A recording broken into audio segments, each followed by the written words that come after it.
Hello everyone, welcome to maths zone with PP. मेरा नाम प्रशांत प्रणव है और मैं आज आप लोगों को BCSL 013 computer basic and PC software lab की जानकारी दूंगा।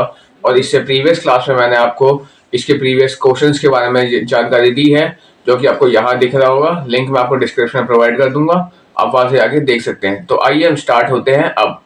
BCSL 013 computer basic and PC software computer lab के इंपॉर्टेंट क्वेश्चंस जो दिसंबर 2025 के लिए है। तो इसके अंदर फर्स्ट क्वेश्चन है हमारा लिनक्स कमांड लिस्ट। ये क्वेश्चन बहुत ज़्यादा इंपॉर्टेंट है, इसको आपको बड़े बड़े ध्यान से देखना है। तो इसके अंदर फर्स्ट कमांड आता है मेरा ईच कमांड।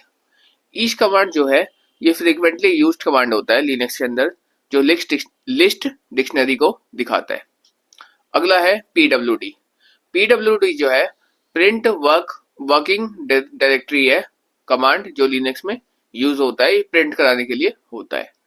CD जो कमांड है, ये कमांड लिनक्स कमांड है जो नेविगेट करता है डिक्शनरी को, नेविगेट थ्रू डिक्शनरी करता है ये। फिर MKDIR कमांड है, ये है command use to create dictionaries in Linux. ये किसी भी कमांड को क्रिएट करने के लिए यूज किया जाता है। फिर MV कमांड है, ये मूव और रीनेम फाइल्स के लिए यूज होता है लिनक्स के अंदर। फिर CP कमांड है, ये है सिमिलर यूजेस एज MV की तरह ही इसका सिमिलर यूज किया जाता है, लेकिन कॉपिंग फाइल इन लिनक्स, जो फाइल कॉपी की हुई होती है केवल उसी पे कमांड ये रन करता है, बाकियों पे ये काम नहीं करता। अगला आता है RM कमांड, ये डिलीट फाइल्स और डिक्शनरीज में यूज होता है। फिर आता है टच, ये क्रिएट ब्लैंक या एम्प्टी फाइल्स में होता है। फिर आता है इन, ये क्रिएट सिंबॉलिक लिंक्स, जो सिंबॉलिक लिंक्स होते हैं या शॉर्टकट्स होते हैं वो टू अदर फाइल, दूसरे फाइल के, उसके अंदर इसका यूज होता है। अगला होता है कैट। कैट होता है display file content on the terminal, display कराता है फाइल कंटेंट को किस पे, टर्मिनल पे। अगला होता है क्लियर। क्लियर जो होता है क्लियर द टर्मिनल डिस्प्ले, ये टर्मिनल डिस्प्ले पे होता है। फिर होता है ECHO, ये print any text that follows the command, किसी भी टेक्स्ट को फॉलो कराता है, कहाँ पे, कमांड पे। फिर नेक्स्ट आता है लेस, ये लिनक्स कमांड होता है to display paged output in the terminal. फिर अगला होता है मैन, ये असेस मैनुअल पेज होता है फॉर ऑल लिनक्स कमांड्स के लिए। तो इस तरह से मैंने आपके सारे लिस्ट बताए लिनक्स कमांड का। ये फर्स्ट क्वेश्चन बहुत ही ज्यादा महत्वपूर्ण था। अब सेकंड क्वेश्चन में आते हैं। जो हमारे कंप्यूटर के शॉर्टकट्स होते हैं, ये भी पूछा जाता है आपको एग्जाम में। तो इसके अंदर होता है कंट्रोल A। कंट्रोल A होता है सेलेक्ट ऑल के लिए, ठीक है। जैसे मुझे पूरा सेलेक्ट करना है, जो उसमें जो भी लिखा हुआ है टेक्स्ट, जितने भी टेक्स्ट लिखे हुए उसको सिलेक्ट करना है, तो उसके लिए मैं कंट्रोल A करूंगा। बोल्ड के लिए कंट्रोल B होता है, कॉपी के लिए कंट्रोल C।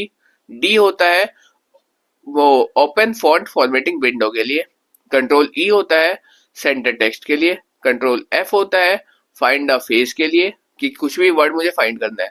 जैसे मुझे ये फाइंड करना है शॉर्टकट्स कितनी बार लिखा हुआ है इसी पेज पे, तो मैं कंट्रोल F करूंगा, उसका उसमें लिखा हुआ शॉर्टकट्स, तो वो मुझे यहाँ पे बता देगा कि भैया आपकी पेज में शॉर्टकट्स इतनी बार लिखा हुआ है।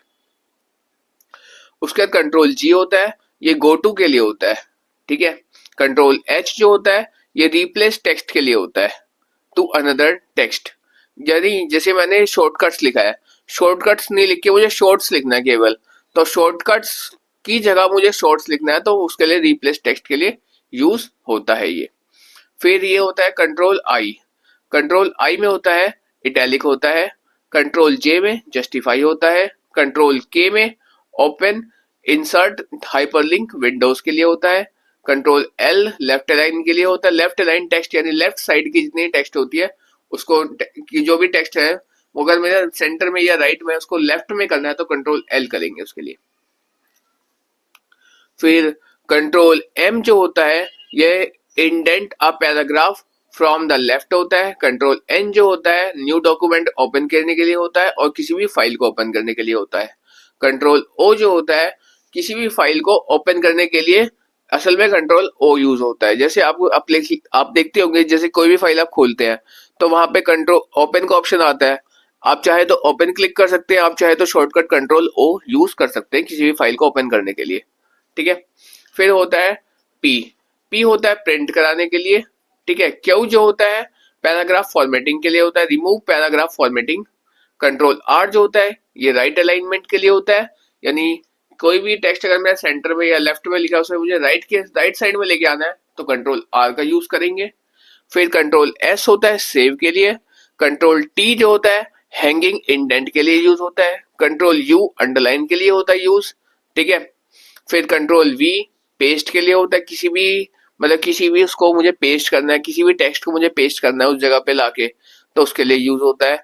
कंट्रोल W जो है close open text tab in the browser और अ डॉक्यूमेंट इन वर्ड होता है, ठीक है।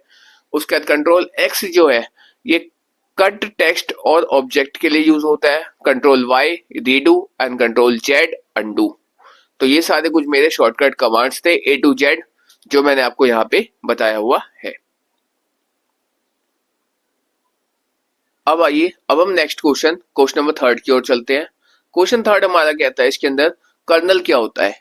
कर्नल जो है एक central component of operating system होता है that message operates of computer and hardware, जो मैसेज लेता है कहाँ से, कंप्यूटर के हार्डवेयर से। It basically manages operations of memory and CPU time. ये बेसिकली मैनेज क्या करता है, memory, operations of memory and CPU times को। It is a core component of the operating system. ये ऑपरेटिंग सिस्टम का एक कोर कंपोनेंट होता है। क्या कौन होता है, कर्नल, ठीक है। अब नेक्स्ट आता है हमारे पास शेल। शेल किसे कहते हैं, shell is a computer program. Shell एक कंप्यूटर प्रोग्राम होता है that present a command line, जो कमांड लाइन को प्रेजेंट करता है, ठीक है। Interface which allow you to control all the computer using command, जो कि सारे कि जिसको अलाउ करता है सारे कंप्यूटर यूजिंग कमांड्स को। Entered with the keyboard instead of controlling graphics user interface, यानी कीबोर्ड को अलाउ करता है ना कि वो GUIS को, ठीक है। विद माउस कीबोर्ड कॉम्बिनेशन, जो कि विद माउस और कीबोर्ड के कॉम्बिनेशन से होता है, तो उसे हम शेल कहते हैं, ठीक। अब नेक्स्ट क्वेश्चन आता है मेरा, आउटलुक किसे कहते हैं। Outlook is an email software program of Microsoft that enable user to send and receive email to on their computer। जो ईमेल आउटलुक है ये ईमेल सॉफ्टवेयर प्रोग्राम है माइक्रोसॉफ्ट का, जो इनेबल करता है यूजर्स को मैसेज सेंड करने में या रिसीव करने में उसके कंप्यूटर में, ठीक है, उस कंप्यूटर में जिसमें यूजर जिस कंप्यूटर का यूज वो कर रहा है। There are 2 versions of Outlook. एक होता है माइक्रोसॉफ्ट आउटलुक एक्सप्रेस और माइक्रोसॉफ्ट आउटलुक होता है।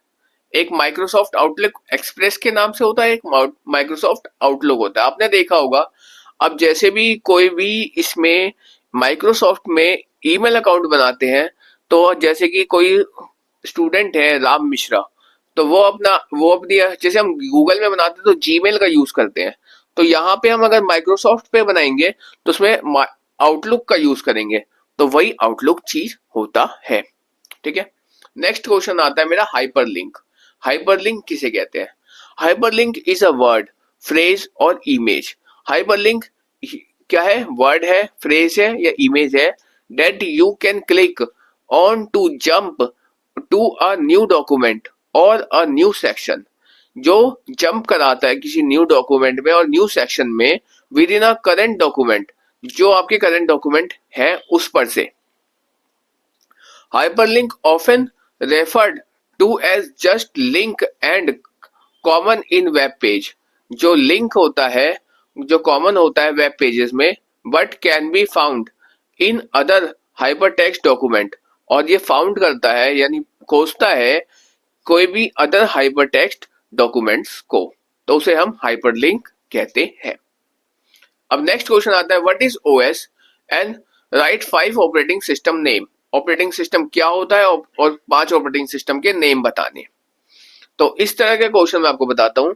Operating system is a interface between a computer user. Operating system एक इंटरफेस होता है कंप्यूटर यूजर का एंड कंप्यूटर हार्डवेयर का। And operating system is a software, ये एक ऐसा सॉफ्टवेयर है which perform all the basic task, जो परफॉर्म कराता है सारे बेसिक टास्क को, फाइल मैनेजमेंट को, मेमोरी मैनेजमेंट को, प्रोसेस मैनेजमेंट को और हैंडलिंग इनपुट और आउटपुट को, एंड कंट्रोलिंग पेरिफेरल डिवाइसेस, और कंट्रोल किसको करता है? पेरिफेरल डिवाइस को, सच एज डिस्क ड्राइव और प्रिंटर्स को। ठीक है, तो ये सारे होते हैं। अब आइए, अब हम नेक्स्ट क्वेश्चन पे आते हैं। Right 5 operating system name. तो ऊपर ही क्वेश्चन था ये, 5 ऑपरेटिंग सिस्टम के नेम बताने, तो वो मैंने क्वेश्चन 8th में ले लिया है।